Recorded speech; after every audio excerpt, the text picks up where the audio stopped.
ഇന്നും ഗോതമ്പ് ദോശയാ? ആ ഗോതമ്പ് ദോശയൊക്കെ ഉള്ളൂ, വേണമെങ്കിൽ ഇതൊക്കെ തിന്നാ മതി. എന്നാ റേഷൻ കടയിൽ പോയിട്ട് വാ. എന്തോ എനിക്കും പയ്യാതെ അച്ചവളിൽ കൊണ്ട് പറഞ്ഞു കൊടുക്കും. പോവില്ലേ, ചട്ടുപോക്ക് എന്തിനു ചൂടാക്കണ? എന്നും ഞാൻ തന്നെ പോണ, ഇന്ന് ഞാൻ തന്നെ പോകും. പേടിച്ചിട്ടൊന്നും അല്ല കേട്ടോ. അമ്മ അതേണ്ട ഇവിടെ ഇരിപ്പോണ്ടേ, ഇനി കുറച്ചു നേരത്തേക്ക് എന്നെ വിളിക്കല്ലേ, ഞാൻ തിരക്കാം.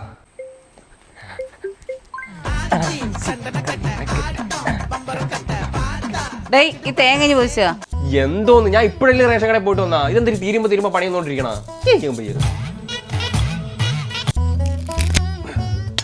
ഇങ്ങനെ പോയ എൻ്റെ ജീവിതം റേഷൻ കടയിലും കൊട്ടത്തേങ്ങിലും തീരും.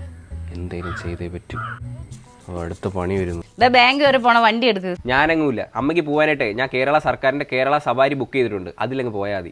അതിനൊക്കെ ഒത്തിരി സമയം എടുക്കും, പൈസയാവും. അമ്മ പീക്ക് ടൈം ആയാലും നൈറ്റ് ടൈം ആയാലും ഓവർ ചാർജ് ഒന്നുമില്ല. പിന്നെ ഫാസ്റ്റ് പിക്കപ്പും നോ ക്യാൻസലേഷനും ആണ്. പിന്നെ സ്ത്രീകളും കുട്ടികളൊക്കെ പക്കാ സേഫ് ആണ്. ആപ്പിൽ SOS ബട്ടൺ ഉണ്ട്, അത് ഞെക്കി കഴിഞ്ഞാൽ ഡയറക്റ്റ് കൺട്രോൾ റൂമിലോട്ട് മെസ്സേജ് പോകും. ഇനിയിപ്പോ നിന്റെ ആവശ്യമില്ല, ഞാൻ കേരള സവാരി പൊക്കോളാം.